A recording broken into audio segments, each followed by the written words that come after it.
qui écrivent pour rechercher les applaudissements humains,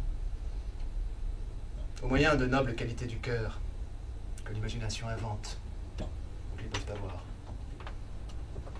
Moi, je fais servir mon génie à peindre les délices de la cruauté. Délices non passagères, artificielles. Et qui ont commencé avec l'homme, finiront avec lui. Le génie ne peut-il s'allier avec la cruauté dans les résolutions secrètes de la Providence? Ou bien, parce qu'on est cruel, ne peut-on avoir du génie? On en verra la preuve de mes paroles. Il ne tient qu'à vous de m'écouter, si vous le voulez bien.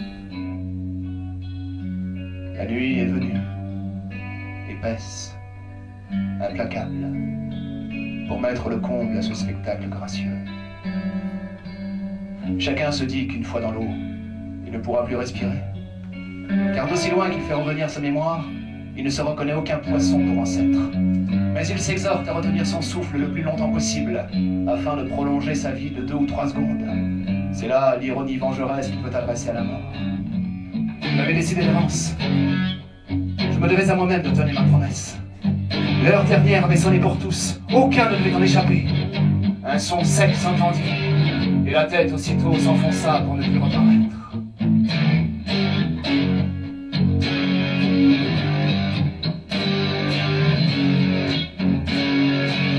Je ne fais pas à ce meurtre autant de plaisir qu'on pourrait croire. Le sang s'était moussé, endurci.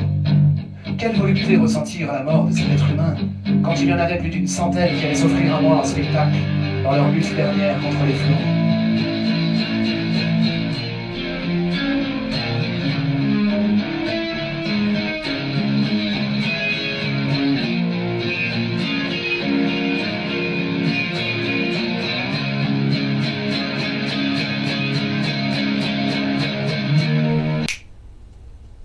J'ai pris un canif, dont la lame avait un tranchant acéré, et me suis fendu les chairs aux endroits où se réunissent les lèvres.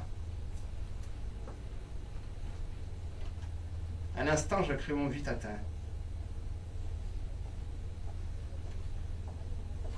Je regardais dans un miroir cette bouche, meurtrie par ma propre volonté. C'était une erreur. Le sang qui coulait avec abondance des 2 blessures empêchait d'ailleurs de distinguer si c'était vraiment là le rire des autres. Mais après quelques instants de comparaison, je vis bien que mon rire ne ressemblait pas à celui des humains. C'est-à-dire que je ne riais pas. Une fois sortis de cette vie passagère, je veux que nous soyons entrelacés pendant l'éternité. Ne formez qu'un seul être, ma bouche collée à ta bouche. Même ainsi, ma punition ne sera pas complète. Alors tu me déchireras sans jamais t'arrêter, avec les dents et les ongles à la fois. Je parerai mon corps de guirlandes embaumées pour cet holocauste expiatoire, et nous souffrirons tous les deux. Moi d'être déchiré, toi de me déchirer, ma bouche collée à ta bouche. Oh, adolescent, aux cheveux blonds, aux yeux si doux. Feras-tu maintenant ce que je te conseille? Malgré toi, je veux que tu le fasses, et tu rendras heureuse ma conscience. Le Créateur, avec les 2 premières griffes du pied, saisit un autre plongeur par le cou, en dehors de la vase rougeâtre, sauce exquise. Pour celui-là, il faisait comme pour l'autre. Il lui dévorait d'abord la tête, les jambes et les bras, et en dernier lieu le tronc, jusqu'à ce qu'il ne lui restât plus rien, car il croquait les os, et ainsi de suite, durant les autres heures de son éternité. De temps en temps, il s'écriait « Je vous ai créé! J'ai donc le droit de faire de vous ce que je veux!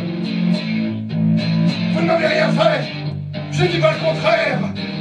Je vous fais souffrir, et c'est pour mon plaisir! » Et il reprenait son repas cruel, en remuant sa mâchoire inférieure, laquelle remuait sa barbe, pleine de cervelle. Ouh!